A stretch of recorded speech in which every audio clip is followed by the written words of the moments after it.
नमस्कार, एस्ट्रोसेज टीवी पर आपका बहुत बहुत स्वागत और अभिनंदन है। वर्ष 2014 की हार्दिक शुभकामनाओं के साथ मैं हूं आपका अपना ज्योतिषी हनुमान मिश्रा। जैसा कि आप सभी जानते हैं कि एस्ट्रोसेज परिवार सदैव आपके भविष्य को लेकर चिंतन करता रहता है और अब जबकि 2014 आपकी जिंदगी के दरवाजे पर दस्तक दे रहा है तो यह जानना जरूरी हो जाता है कि यह साल आपके लिए कैसे परिणाम लाया है। तो आइए देखते हैं कि एस्ट्रोसेज के पिटारे में मीन राशि वालों के लिए कौन सा उपहार है। जहां हमारा यह वीडियो मीन राशि की चर्चा पर आधारित है और इसमें हम चर्चा करने जा रहे हैं कि मीन राशि वालों के लिए साल 2014 क्या कुछ लाया है। और आइए इस कड़ी में हम सबसे पहले मीन राशि वालों के स्वभाव के बारे में चर्चा कर लें। यदि आपकी राशि मीन है तो आप श्रद्धालु और धार्मिक प्रवृत्ति के व्यक्ति हो सकते हैं। आमतौर पर आप सिद्धांतों के अनुयायी हो सकते हैं। आप धार्मिक रिवाजों और प्रथाओं का पालन करने वाले हैं। आप सौंदर्य पर जल्दी मुग्ध हो जाते हैं। आप एक आदर्शवादी व्यक्ति हैं। आपकी रुचि अज्ञात और रहस्य की खोज में हो सकती है। गुप्त विद्याओं के प्रति भी आपका आकर्षण होना स्वाभाविक है। साथ ही आप में जन कल्याण की भावना भी है।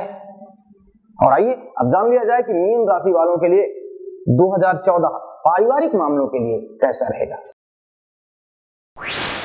पारिवारिक दृष्टिकोण से वर्ष का प्रथम भाग अनुकूल रहेगा। परिवार में सुख और शांति का वातावरण बनेगा। आप पारिवारिक सुख प्राप्त करेंगे, लेकिन साल के दूसरे भाग में राहु का गोचर सप्तम भाव में हो जाने के कारण दाम्पत्य जीवन में कुछ उथल पुथल हो सकती है। कोशिश करें कि आपके भीतर अहंकार युक्त भावनाएं न पनपने पाए।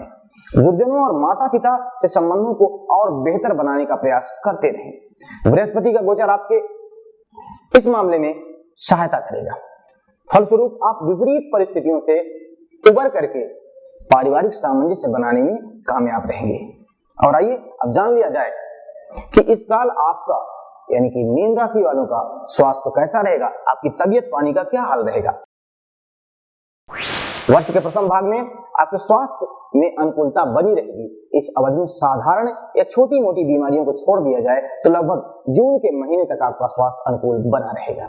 यदि मौसम जनित किसी बीमारी से आपको इस अवधि में कुछ कष्ट होता भी है तो आप बहुत जल्द दूर हो जाएगा। लेकिन जुलाई से गोचर का केतु आपके प्रथम भाव में होने के कारण स्वास्थ्य में कुछ नरमी रह सकती है, स्वास्थ्य में कुछ कमजोरी रह सकती है।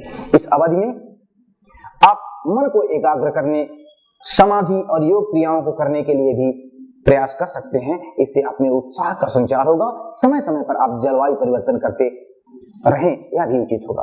और आइए अब आपकी जिंदगी के हम उस पहलू पर प्रकाश डालें जिसका संबंध आपके हृदय से है, आपकी भावनाओं से है। जी हाँ, हम बात करने जा रहे हैं आपके प्रेम प्रसंग और निजी जीवन के बारे में कि साल 2014 इन मामलों के लिए कैसा रहेगा। प्रेम प्रसंगों के लिए यह वर्ष मिला जुला परिणाम देगा। वर्ष के आरंभिक महीने प्रेम प्रसंगों में मनमुटाव पैदा कर सकते हैं, अतः किसी भी मुद्दे को लेकर जरूरत से ज्यादा जिद न करें। लेकिन वर्ष का दूसरा भाग प्रेम प्रसंग और सगाई के लिए कुछ अनुकूलता लिए हुए रह सकता है। किसी पुराने रिश्तेदार या परिचित से स्नेह मिलेगा, लेकिन जुलाई के महीने से राहु का गोचर सप्तम भाव में होने के कारण किसी खास वजह से जीवन साथी से नाराजगी रह सकती है। फिर भी जीवन साथी के साथ घूमने फिरने के मौके मिल सकते हैं। दूर देशों की अथवा धर्म स्थलों से जुड़ी यात्राएं भी आप कर सकते हैं। और आइए अब बात कर ली जाए आपके कार्य क्षेत्र की। कार्य व्यवसाय के लिए यह वर्ष अच्छा रहेगा। व्यापार में बदलाव या नौकरी में पदोन्नति की संभावना बन रही है और यह पदोन्नति आपके मन के अनुकूल रहेगी। सरकारी अफसरों, वरिष्ठ लोगों का सहयोग भी आपको मिल सकता है, जिससे आपके कामों में लाभ का और भी इजाफा हो सकता है। कुछ व्यावसायिक और अनुभवी व्यक्तियों से भी मिलकर आपकी कार्यशैली में और अधिक सुधार संभव है। कुछ प्रतिस्पर्धी आपके कामों में अड़चने पैदा करने की कोशिश कर सकते हैं, लेकिन आप उन पर नियंत्रण पालेंगे। आप अपने लक्ष्य से भ्रमित नहीं होंगे और अपने काम को पूरा करके ही रहेंगे। और अब यह जानना जरूरी है कि इस साल आपकी आर्थिक स्थिति का क्या हाल रहेगा, क्योंकि इतनी मेहनत करने के बाद धन कितना मिलेगा यह चिंतन का विषय रहता है।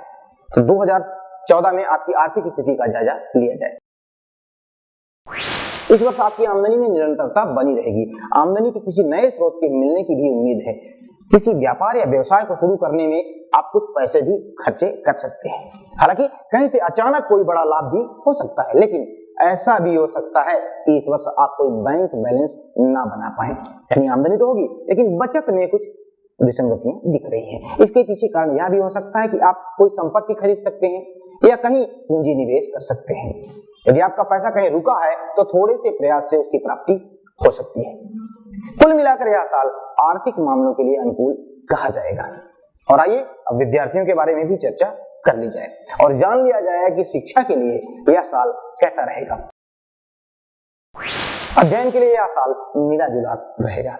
कड़ी मेहनत करने वालों को उत्तम परिणामों की प्राप्ति होगी, लेकिन अध्ययन में लापरवाही करने वालों को रुकावट का सामना करना पड़ सकता है। अपने अध्यापकों और प्राध्यापकों से उत्तम रिश्ते बनाए रखने का प्रयास करते रहें। उनसे की गई बेवजह की बहसबाजी आपको परेशानी में डाल सकती है। ऐसे विद्यार्थी जो तर्कशास्त्र से संबंध रखते हैं उनके लिए समय अनुकूल रहेगा। प्रतियोगी परीक्षा में भाग लेने वाले विद्यार्थियों के लिए वर्ष का दूसरा भाग शुभ और अनुकूल है। विदेश जाकर शिक्षा लेने वालों के लिए समय मध्यम फलदायी रहेगा। और अब बात कर ली जाए उपायों की कि इस साल यदि आपके जीवन में कुछ विसंगतियां आती भी हैं तो उनसे बचने के लिए आपको क्या करना चाहिए। तो उपाय ये है कि धर्म स्थान में जाकर पूजन करें, कुल पुरोहित का आशीर्वाद लें, किसी के सामने स्नान ना करें यानी एकांत में स्नान करें, संतों की सेवा करें और धर्म स्थान की सफाई करते रहें। कोई भी कार्य पत्नी या माता की सलाह से ही करें। किसी से मदद स्वीकार ना करें, अपने भाग्य पर विश्वास करें यानी आत्मनिर्भर बने रहें। तो आशा है इन उपायों से आपको लाभ मिलेगा और साथ ही यह भी आशा है कि इस राशि फल के माध्यम से आप जरूर लाभान्वित होंगे। वर्ष 2014 आपके जीवन में बहुत सारी खुशियां लाए। इसी आशा के साथ मैं हनुमान मिश्रा आपसे विदा चाहूंगा। नमस्कार।